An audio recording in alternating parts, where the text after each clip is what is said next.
Today we have a very special episode, the first in our series of the 100 most recent billion-dollar exits. We're joined today by Mark Weiss and Jeff Weiss of NJOY, and we're really excited to share more of their story. And Chinwuba, our analyst at Behind Genius Ventures, is going to be leading the conversation on today's episode. So Chinwuba, do you want to take it away? And Jeff and Mark, thank you so much for joining the show today. Thanks for having us. Thanks, guys. Yeah, thank you guys for being on. My first question was just growing up, what was it like? One of the interviews, I saw that, you had 7 siblings, you guys amongst each other. And, I think 4 of you guys ended up becoming lawyers. So was there a lot of fighting growing up? Was there entrepreneurial endeavors growing up? What was that like? Mark, you want me to take it? Do you want to take it? I can start and you can add. So Good. It's interesting because while there were 7 of us, there was really 5 within 5.5 years. And then there was an 8-year gap and then another 8-year gap. I was the youngest of the first 5.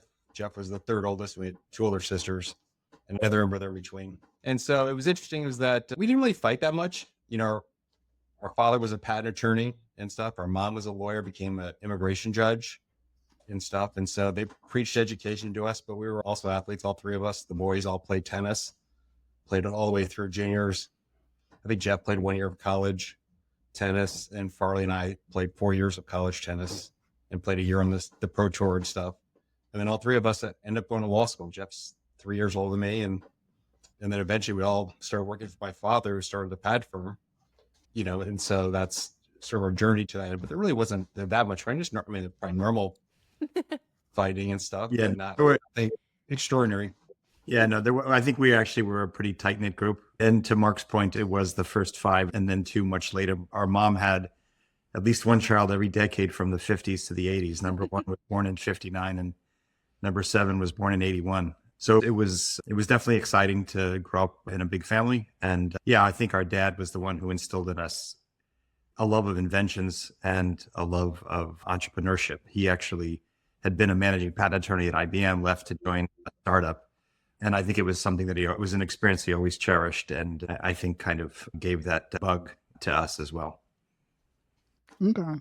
And how did NJOY come to start, Mark? Like, what was, you're working as a patent attorney. Like, where do you get the idea to go start an e-cigarette company? Sure. Kind of interesting. I was always entrepreneurial, but I was friends with a lawyer named Bert Bentley, who was kind of a mentor to me he's probably like 30 years older. My dad was friends with him. I became friends with him. And one day, probably in early summer of 2005, he showed me a brochure of this new product. It was called a Ruyan. That was the product that, was an electronic cigarette. I'm not a smoker. Jeff's not a smoker. None of us are smokers. And so when I first read the brochure, I wasn't that interested in it because I'm not a smoker. Talk about a mist and stuff. And then I had a mutual friend a friend of mine that I introduced to Bert, and Bert actually showed him a device. And he came to me and said, hey, we can do something with this e-cigarette. And when I saw him first puff on it and saw the vapor come out, and there's no smell to it really and stuff, I knew this is a product. I know that most smokers like to quit and stuff. And so I ended up starting to work with Bert.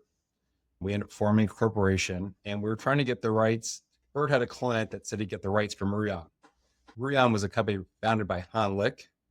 Han Lick is the guy that eventually got patents, and is the person that he'll get credit for inventing the electronic cigarette.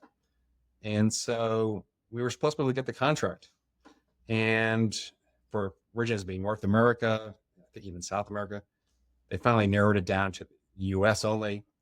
And they just kept moving the finish line on us, do a marketing plan, do different things without giving us the contract. Even when we did what they wanted, they weren't giving us the contract. And this basically went on for, 9 months to a year. And so that went through to probably early to the summer of 2006. And I went online and I'd seen that there was another product being sold from a guy in Atlanta. It was out of China called ecig.com. I think it was e-cig.com. And then I found another manufacturer online in China, and a friend of mine contacted him, and we ordered like 20 units, and his price was going to be much lower. I was like, it wanted us to pay $72 for the device. He was going to sell it just for like 20. So I ordered some to see if it was similar to it. And while Rion was claiming to have the patent, they didn't have it in the US. And I was going to see if it could come out of the country, right? And stuff. And so I did one final attempt to make a meeting with Rion to do a deal with. They were really unrealistic. I ended up getting the other devices. They worked just as well. And so we formed a new company called Sotera, doing business as NJOY. And that's how we started. And I broke away from Bird and the other guys and started it. And I brought in a guy named Jack Leadbeater, another guy, Chris McMurray and stuff. But one of the issues was that the product, Ruyan, one of the problems I had with Ruyan was the name. It's spelled Ruyan. It's kind of a little bit hard to pronounce. It means like a smoke or something like that in Chinese. But to me, it was very close to the spelling of the word ruin, Ruin. And I thought people would think this will ruin your life. You use a Ruyan. And we wanted to use the name NJOY, and they wanted us to use Ruyan. And so we ended up just breaking away, started with the other manufacturer. And that's how we ended up launching, and basically in 2007, we started selling product. Okay. And what was like Paige, were you going to ask a question? Oh, I was wondering, like, what was the attitude towards these things at the time? Like, was there a lot of other options on the market, or is this kind of first to market after the Ruyan company? Well, Ruyan hadn't sold in the U.S. They were just selling in China. They were Chinese to US. They were selling in China, and I started to like smokers were smokers. So if the product was selling in China to smokers, there's no reason why American smokers would. The first ones that Mark sold in the States under the NJOY name may well have been the very first e-cigarettes sold in the United States. Yeah. Do you remember where the first one, like the exact first one, was sold? Like what location? I sold one at a restaurant in Phoenix, in Scottsdale. Really? I think it was called Tony Roma's, actually. It was a Tony Roma's. And a guy that I knew I went to lunch with, and I sold them one for $100. Whoa. Mm. And I think that was like November of 2006. What was the sales pitch? Like, did you just bring it out and show it to him, or were you? Well, he was looking for new things to sell. He was an MLM guy and stuff. And, some people asked me like any new products, and I showed him that one and told him about it and stuff. And he was the one that was, he wanted to buy one. I don't think he was really a smoker either. He wanted to buy one to show other people and stuff. Yeah. Yeah. All right, Chinwuba, go ahead. Yeah. And, after you got some from China, when did you think like, okay, I want to do this as a business, right? Like, what was that transitional phase from, okay, I'm a lawyer to I want to actually pursue this and, grow this business? By the time I ordered it from China, I wasn't leaving the law firm. I brought in a friend of mine who originally was going to help raise money, but he had built up a software company, some microsystem hardware company, and I got public with it. And so I tried to get people to be a team that would run the day-to-day operations, and I would help on the legal end of it and stuff, and business decisions type things. So that's, maybe eventually to work full-time, but I ended up never working full-time, although I was chairman of the board. I was the first president before Jack president, and DP and treasurer for a long time. Okay. And, what was the go-to-market at the start? Like, how did you start to build the team and distribute the product and just take it to market? What was the first part? My sound went off. Sorry. The initial go-to-market, like when you were scaling the team and starting to really sell this thing, what was that process like, and the hardships and, the story behind that? Okay. So we first started online, trying to get a website built and selling it online. And we got that going. I think the website was up in March of 2007, but that one customer I sold one to in the fall of 16. He actually gave us an order for 40,000 units. Wow. Like in February of 2007. So we decided to try to get the product made in the US, which is another story to duplicate. We knew the first version was a longer cigar style product. And then we thought it would go down to the size of a cigarette as technology advanced. Eventually it changed to people started doing like the Juul, black device, and, try to make it more of now look like a cigarette type thing. So, but we always knew it would get smaller because it was a very long device originally. I could show you one if you want to see one. But, wait, do you have one handy? Do you have like an original demo handy? Sorry, I'm not hearing you. So just, Oh, no, you're all good. I was going to ask, do you have one of the older models? yeah, hold on a second. That'd be so cool. The true behind the scenes. So this is actually first packaging. Oh, wow. That's so cool you have it. Yeah. And that was originally under the name Sotera, the first ones we ordered. And so the device looked like this.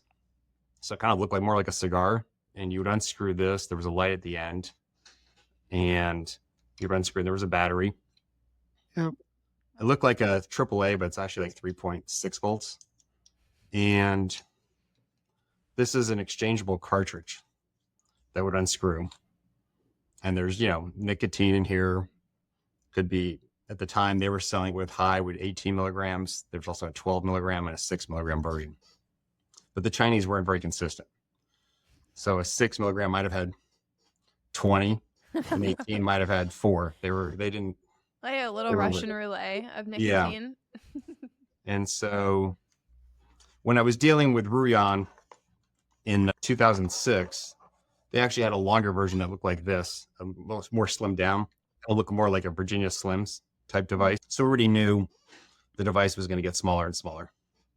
For distribution, we were trying to get it, we started online, but with the ultimate goal of trying to get it into retail. And our big break came in 2008. In the beginning of 2008, we went to the CES show in Vegas. And you can actually see it online. Somebody thought we were one of the top products at the CES show. And our sales guy, Jim Powell, said it's still on YouTube. They find it was demonstrating the e-cig. And it looked more like that one, but a white version, the second one I showed you. And we met a distributor at the show. We thought they'd get us in retail. And we ended up doing meetings with them. And I think by like August of 2008, we signed a contract with them. And they got us started getting us into pilot and TA travel stops. So they started with the travels, like truckers travel stops and stuff. And then we got into 7-Eleven, I believe it was. So start spreading online. And sales started taking really off as we got into retail. I think by the time we got to retail, we were actually the smaller device. That was more like the size of a cigarette.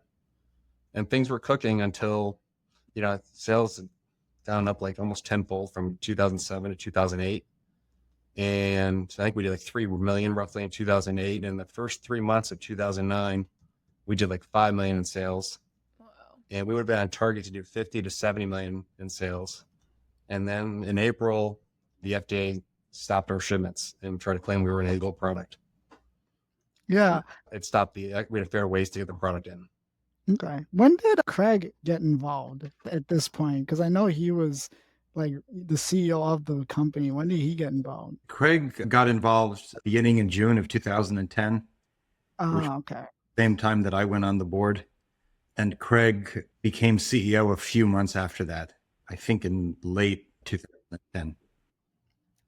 Okay. So did you guys get involved because of what was happening with the FDA, or what was, and then just talk about that legal battle with the FDA too? We got involved. There was basically a kind of a bit of an internal battle for control of the company. Mm. And there had been a dispute. There was a lawsuit with a manufacturer, and there was just some conflict within the company. And so we, at an annual shareholders meeting, put together enough votes to take control of the board. And that happened in June of 2010. And again, that led to Craig becoming the CEO. And then for a couple of years, I became general counsel.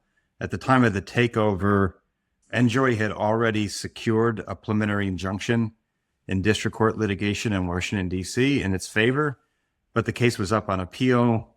The FDA had secured a stay of our injunction, which one interpretation of that was we were likely to lose the appeal. And so that was one of the first things that NJOY with Craig as CEO had to deal with, was to basically get ourselves in the right posture in the appeals court proceeding to have a chance at succeeding. And we brought in a former solicitor general to argue that case. Mark actually was at the hearing, and we prevailed.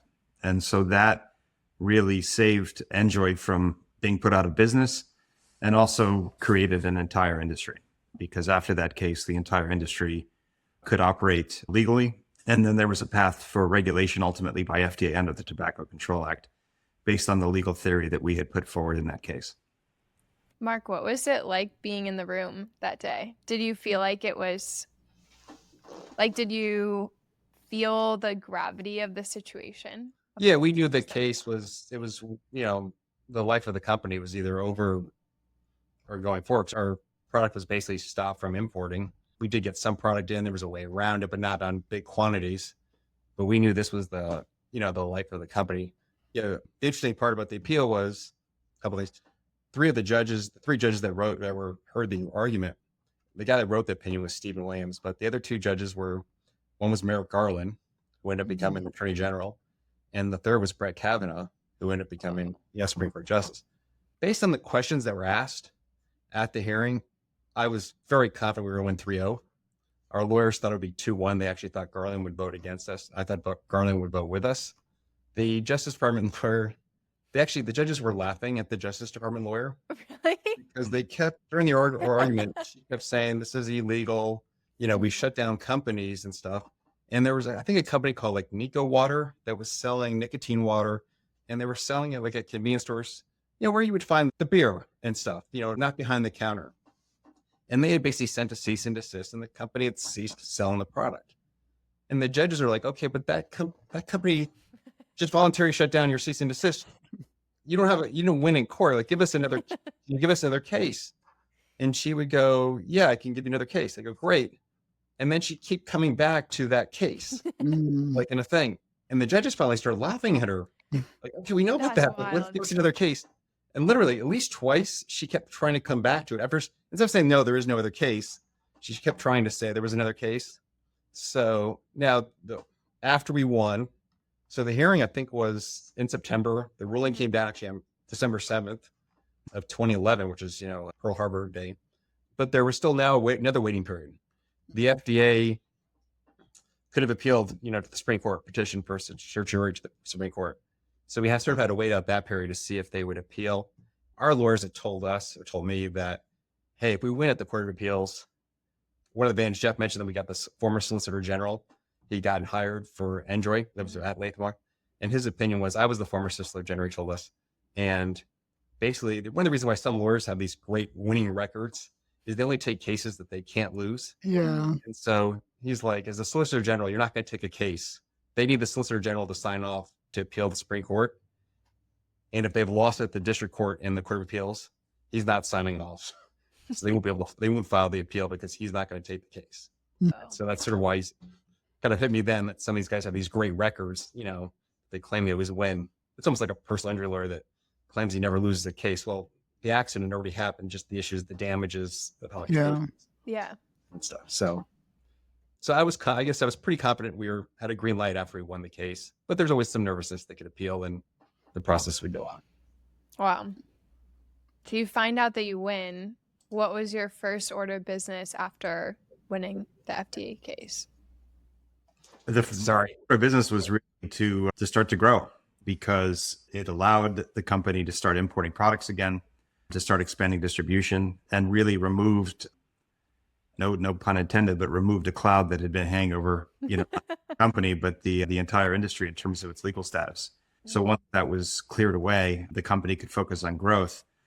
Mark mentioned before the company's early success getting into some of these convenience store chains. That is where I think something like 90% of cigarettes are sold. And we wanted to be where adults who smoke are buying cigarettes because we wanted them to instead buy our products. There's a famous, although it may not truly have been said by him, but I think in 1930, the bank robber named Willie Sutton, and someone asked him apocryphally, why do you rob banks? And he said, well, that's where the money is. And I think based on that theory, we wanted to be in the convenience store because that's where the smokers were.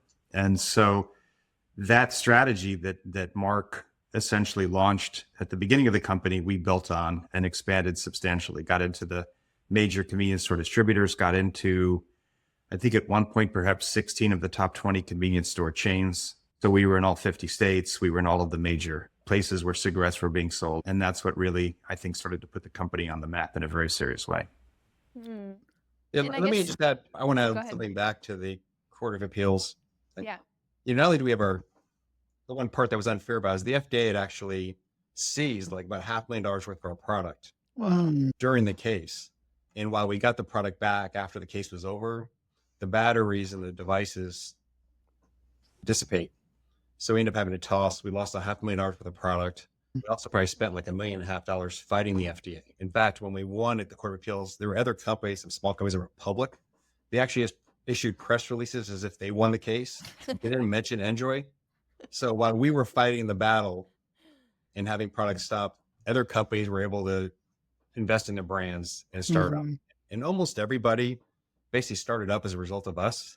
People were copying our website, like our FAQs and different things. Some things that were very unique to what we wrote. They actually literally copied, word for word and stuff. Dang. So I guess I'm curious as well about the financing journey, because from my understanding, like a lot of venture firms have Weiss clauses, so you can't invest in any like nicotine or gambling or etc. So what was the process of raising financing like for NJOY in the early days?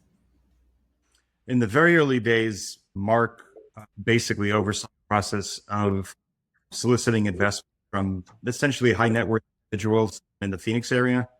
After Craig became CEO, the focus became the larger private equity firms. And you're right. I think a lot of them, a lot of them do. Yeah. They heard nicotine, essentially said, we're not permitted to invest in that category whatsoever.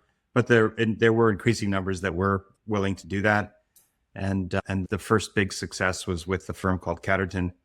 And they invested, I believe, $20 million on a $75 million post-money valuation. And so that was a big breakthrough and really accelerated the company's growth strategy. Do you feel like your vision at the beginning was to build $1 billion business, or did that evolve as time went on?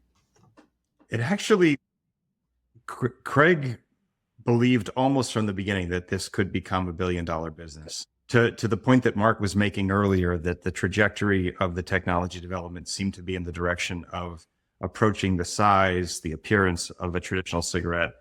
NJOY really took that to its kind of ultimate conclusion with a product called the King back in 2013. And we tried it with focus groups and the response was overwhelmingly positive. And right then, this could become $1 billion company, because it really seemed like, wow, these products work for smokers, and, overwhelmingly smokers want to quit, but typically it's extraordinarily difficult to quit, or at least historically it has been. And it really did seem like this is the technology that can be the game changer, that can really get smokers to achieve something that existing products enable them to accomplish. So yeah, I think at least as far back as 2013, and maybe even in 2012, Craig was thinking this could be a unicorn. Were you thinking he was crazy at the time, Mark or Jeff, or were you like, he might be right? No, I mean, I think it was clear that we were going in a really good direction. I think the convenience store strategy clearly was the right strategy. We were growing steadily, adding doors. I think at our height, we might have been up to something like 92,000 doors. We were number one, I think, market share over 40%, maybe either 44 or 46%.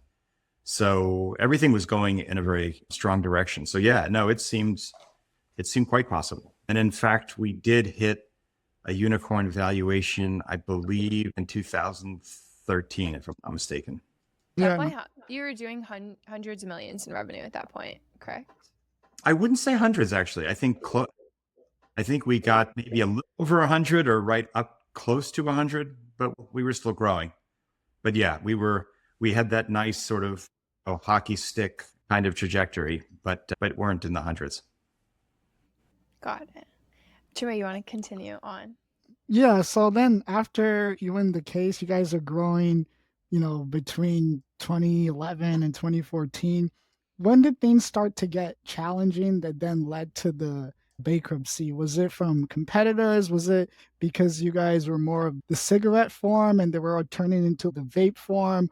What kind of led to the challenges after 2014?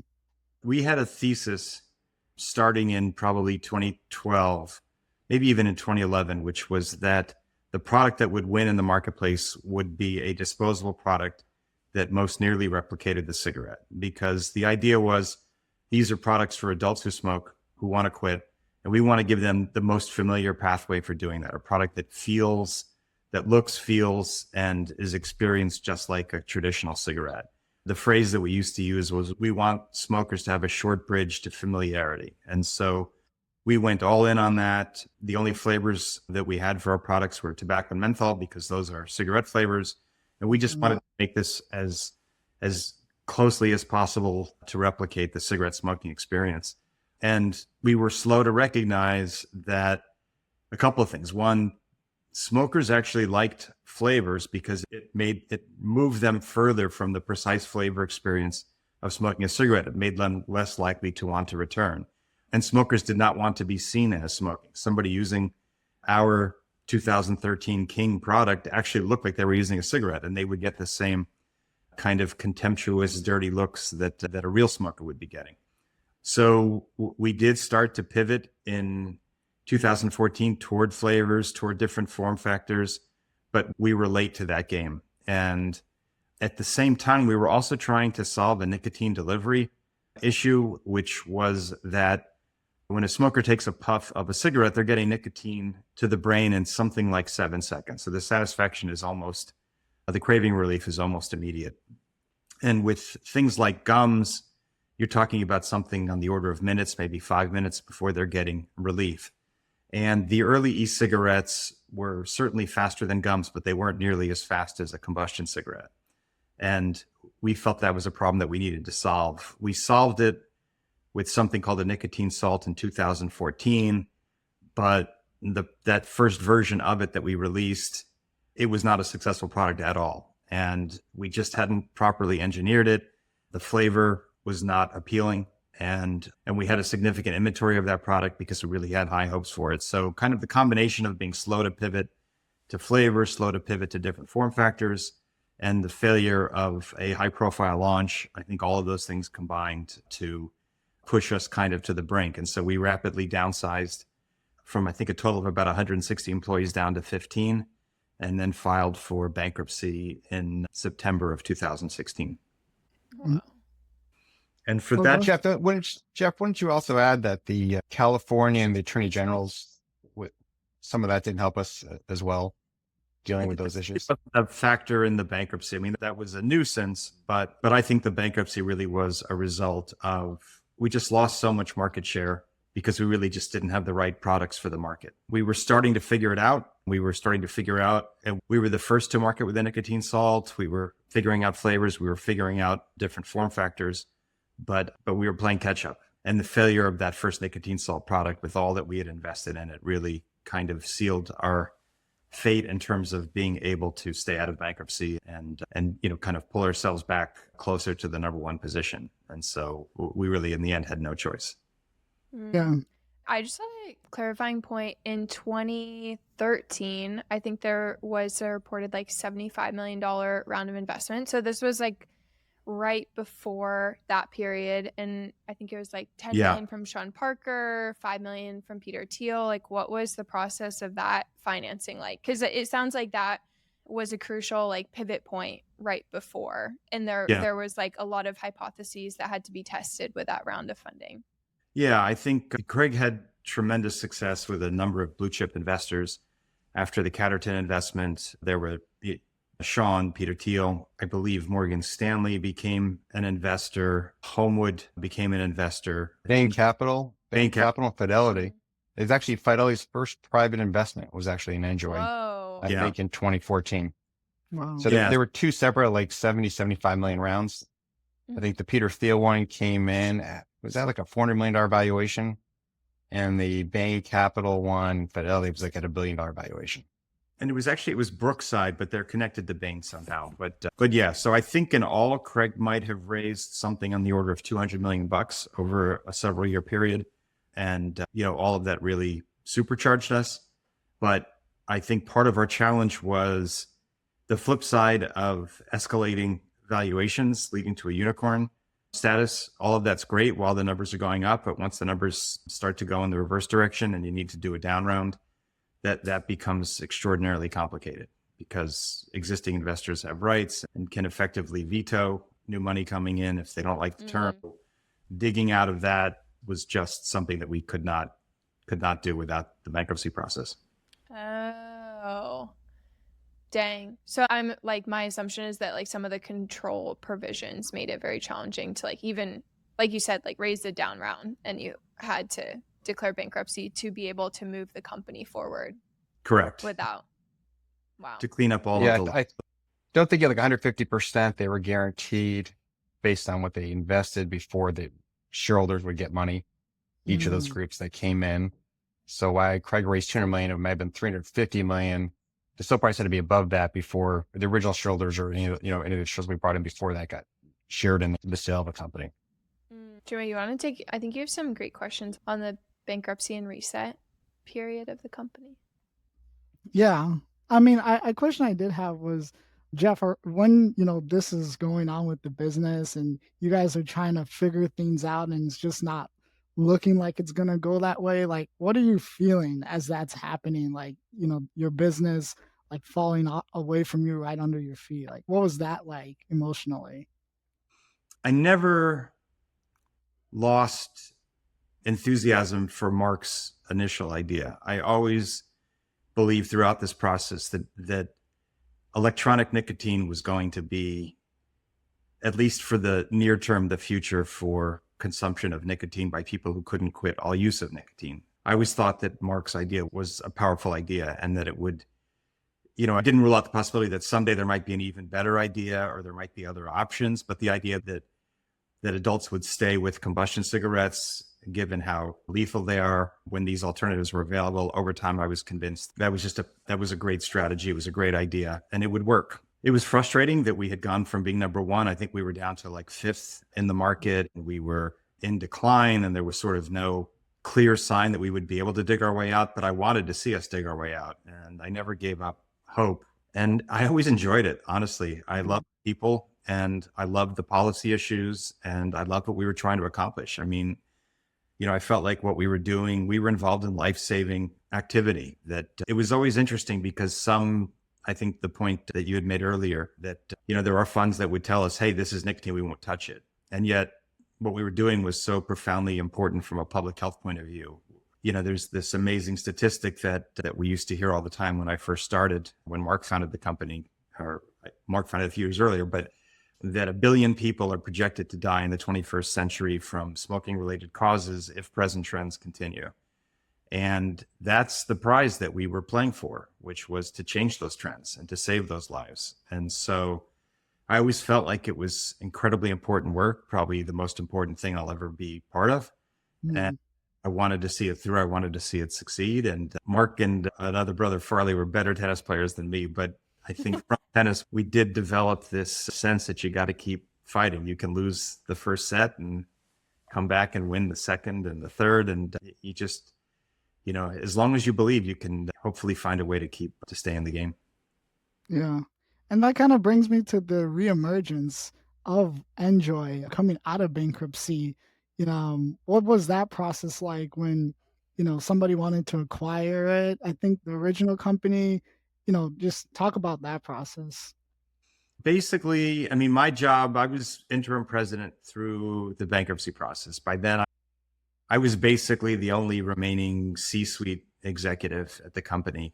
And I had the longest standing relationships with existing employees. So, my task was to keep folks engaged, to preserve our key relationships with our biggest customers, with our distributor, with our manufacturer.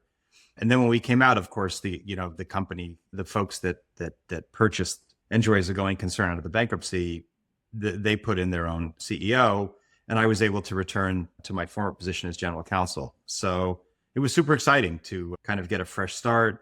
And, in life, how often do you get a do-over? And so we got to kind of complete our pivot to flavors, to nicotine salts, and to build on the positive aspects of our earlier strategies and to move away from the things that hadn't worked well, and primarily the cigarette-like products.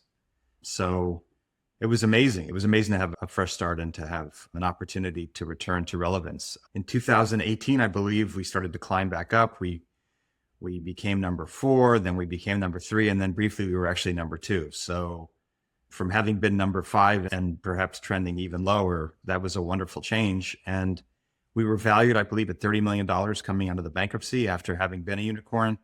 In 2018, we became a unicorn a second time. So that was incredibly thrilling. Yeah.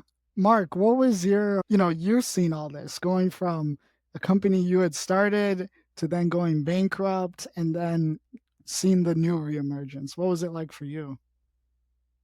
Well, that was a little bittersweet for me as a shareholder because I no longer had shares, post bankruptcy. But it was my baby that that I founded, that I can still hold my hat on. And if we didn't take the battles that we did, and we were the front lines of all the shots being fired, not just with with the FDA and stuff, but even the senators had a congressional hearing, a Senate hearing on electronic cigarettes and stuff, and Craig had to testify in front of the senators, and the Democratic senators attacked him and the Blue e-cig CEO at the hearing. And they were just flat wrong. I think, one of the Jeff, I don't think mentioned was that Public Health England, 8 years ago, did a study and determined that e-cigs were at least 95% less harmful than cigarettes. And, people that truly know that it's less harmful, it's not even close. And yet, they make up the false game of, they accuse you of what you're not doing. And everyone would say that is a terrible thing if you were doing that. And then they tell you how terrible that is. So it's oh, you're targeting kids and you're going to hook them on smoking and you're trying to get them from nicotine, from e-cigs to cigarettes. Well, NJOY never sold cigarettes. So you don't want to get a new customer. Why would you try to get a new customer and have them move away when there's, a billion people, whatever it is, that smoke hundreds of millions, and you can get them to switch to your product? You're an existing market with, adults have more money than a teenager will and stuff. So it's an industry that's it's not for the faint of heart. I think that, if people would ask me what I did for a living, I would never not tell them, but often I would let the information come out slowly. Well, I'm an in-house lawyer for a company. Awesome. What kind of company? And because sometimes they wouldn't ask the follow-up question because I wasn't always, up for policy debates with people who are going to come out with newspaper headlines. Yeah. And sometimes I was more in the mood for that. But yeah, no, I think you needed a really sturdy constitution to survive in the space, because especially after the rise of JOY, it really became quite controversial. And then we seem to have essentially a succession of challenges. There was Scott Gottlieb's declaration of a youth vaping epidemic. There were these volley cases, these lung illness cases caused by tainted THC vaping products, but the nicotine vaping industry was blamed for those. Then we had COVID, and there were groups that were trying to say that vaping increased your COVID risk, which was absurd.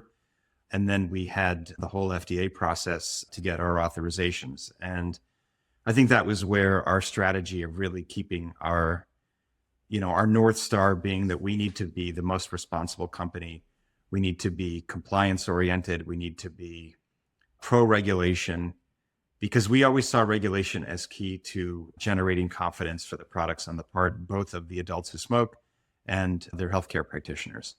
And we believed that we would only ultimately get to that if FDA was reviewing the products and making findings that in fact they were safer than cigarettes for the person who completely switched to them, which ultimately we got to those authorizations in 2022, which was what enabled the sale of the company. Wow. Yeah. And Jeff, I think you can add also, NJOY is the only one now to get a menthol e-cig approved from the FDA, I believe. Correct. And in 2024, we got menthol approvals for, the company still has a cig-alike product, but it's a different color light, different color stick called the Daily. It got approvals for that and for a pod mod product called the Ace. And in fact, NJOY to this day, I believe, is the only company with an approved disposable and the only company with menthol approvals in any type of form factor for nicotine vaping. Talk about the acquisition, after the reemergence, and then the acquisition from Altria. Is that who acquired it? Altria acquired it. Yeah, Altria. I think it was this transaction, certainly from Altria's perspective, that I think made a lot of sense, because I do think Altria is committed to pivoting over time to non-combustible products, progressively making those more and more of its product mix. And I suspect all of the cigarette companies recognize that at some point, probably sooner rather than later, the cigarette market is going to essentially die a natural death. And so I think the NJOY brand is a great brand. And I think, and having those authorizations, we were one of the only companies to get them. And to Mark's point, the only one to get the menthol flavor made us, I think, a great target. Although actually the menthol authorizations came after the acquisition. But the ones that we had were terrific, and they had been a major investor in JUUL. At that point, JUUL had denials rather than authorizations, which put it in a dangerous position. So they walked away from their JUUL investment and bought us instead. Whoa. Yeah. So, which was its own fascinating thing, that our story in the end became somewhat tangled up with the JUUL story, which had been an even more spectacular rise than we had gone through, and in some ways an even more dramatic fall from grace. And I've often thought that it was like the tortoise and hare, where, JUUL had this blazing period of growth. And then, but we sort of, plotted a more steady course of growing our market share, focusing on retailers where there was a kind of the best compliance in terms of selling to adults and not to youth, and making sure that our products got authorized by the FDA. And in the end, it paid off, which was nice. Mark, is there anything you would have done differently now, the business has gone from start to, now we're talking about the sale? Is there anything you'd have done differently at the start of the business or while it was growing?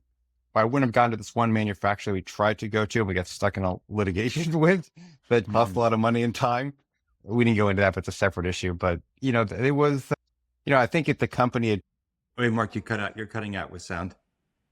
I guess I can toss that question to you, Craig. Like, is there anything you would have done differently? Because you came when things were, starting to take off, then you had the FDA and then it went up again. Is there anything you would have done differently in this process? From my point of view, I think, in so many ways, we made some really good decisions and we had a lot of really good luck. But I think looking back, the big mistakes were being slow to really understand switching behavior with the nicotine vaping product, and not recognizing that smokers wanted not to be seen as smoking a cigarette, wanting not to be proximate to their prior cigarette flavor experience.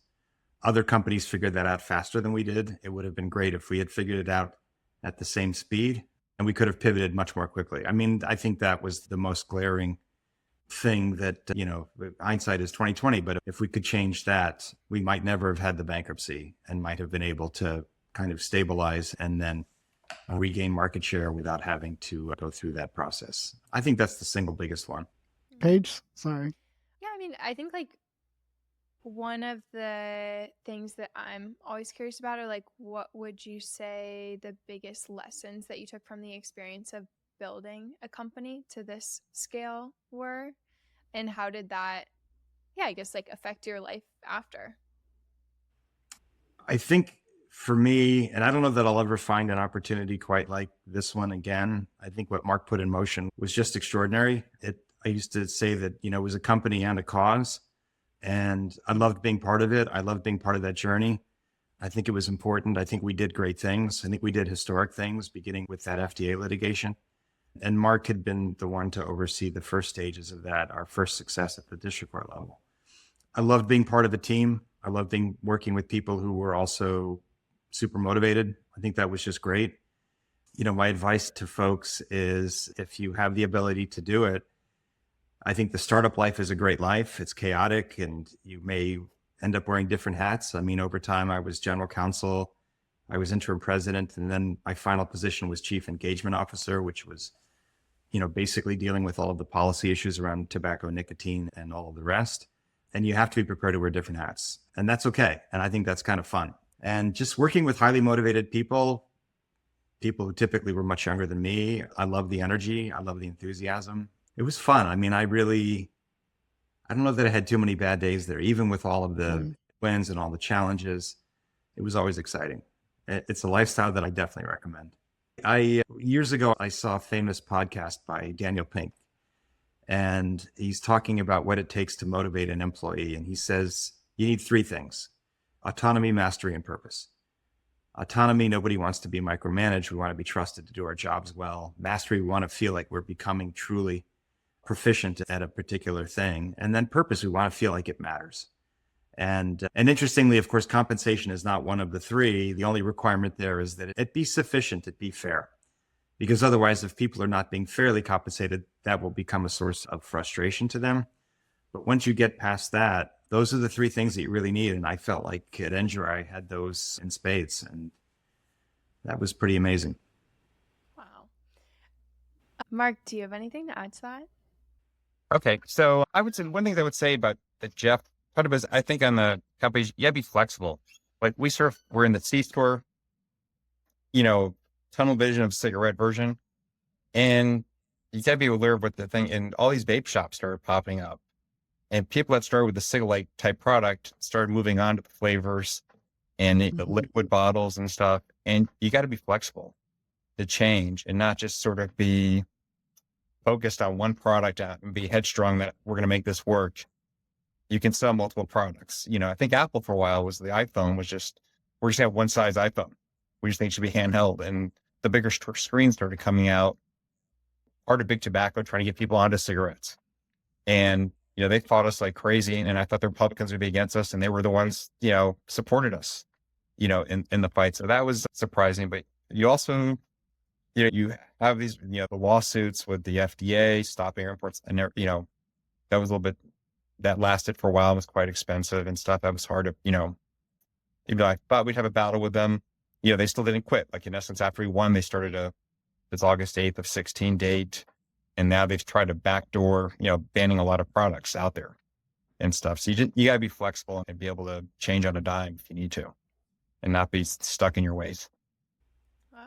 Cool. Well, I guess as we wrap up the episode, are there, anything that we didn't touch on that you think would be important to note? I guess I would say, it really all began with Mark's original vision. I would never, had I been the one to see that first prototype, I might have thought it was interesting. And as a patent attorney, the whole concept always made sense to me. It was, to me, a great example of technology solving a problem. But I would never have even thought to try to form a company to make something out of it. And that was the thing, like that initial spark, that initial initiative, none of this would have happened but for that. And, so for me, I've gotten out of it, basically I got it like a 15-year journey that has been kind of the highlight of my professional career. So I'll always be extraordinarily grateful for that. And I think that's true for every successful startup, even if there are, ups and downs along the way. It all begins with the founder who has an idea, who puts the whole thing in motion. And so I'm grateful that we had that here, even if he was my brother. Well, yeah, you just don't know what hurdles are going to come. I read the story. I was even telling my son about it. The founder of FedEx, he wrote a paper in college, I think, a thesis on the business model. And I think the professor gave him a D or an F, thought it would never work. And at one point in time, when he got the company going, he only had 5,000 hours left. And it was a critical juncture. And he flew to Vegas, he played blackjack, won 27 grand or 37 grand, made payroll. And that critical juncture, the next week, they got some deals they needed and they took off, but they were about to go under. Wow. So, if there are many ups and downs, and some people just look at the person that's successful at the end of the day and said, oh, it was easy. Everybody has their tough hurdle to get where they were. I even read that Elon Musk at one point, I think with Starship or Star thing, that he was the first 2 or 3 flights failed. And if the next one failed, he would have been done. And I almost lost everything. And the third one was success. And look where he's at now. See, one of my favorite expressions has always been, if it was easy, everybody would be doing it. It's definitely not easy, but I do think it's fun. Just a quick question. What did the days look like, Jeff or Mark? Were you working, 9 to 9? Or was it a normal schedule? Or, what was that like? It was both things at the same time. In other words, the work hours within the office weren't crazy, but I felt like I was on call as general counsel basically from 5 a.m. to 10 p.m. I had my phone by my side all the time. I checked it constantly. And there was almost always, there were news stories, there were crises, there were all sorts of things to have to deal with, and we needed always to be on top of everything. And so that was the thing. I mean, it took me a while, actually, after my last day at NJOY. My last day was the day that the sale closed. And for like 2 or 3 days after that, and I no longer had my NJOY email on my phone, but I still kept, just by reflex, like every few minutes, I was going to that icon and clicking, and there was nothing there. And it took a while to get used to it not being there. So it's been nice since then to have a little bit less intensity, but I miss I just miss that kind of spirit of, being with an exciting company where, everybody's doing their part to try to make it a success. That was a lot of fun. Wow. Amazing. Well, this has been such an incredible episode. I'm so happy that we get to share your story. And thank you again so much for coming on. I really appreciate it. Thanks so much. It's, as you can probably, it's always fun to talk about.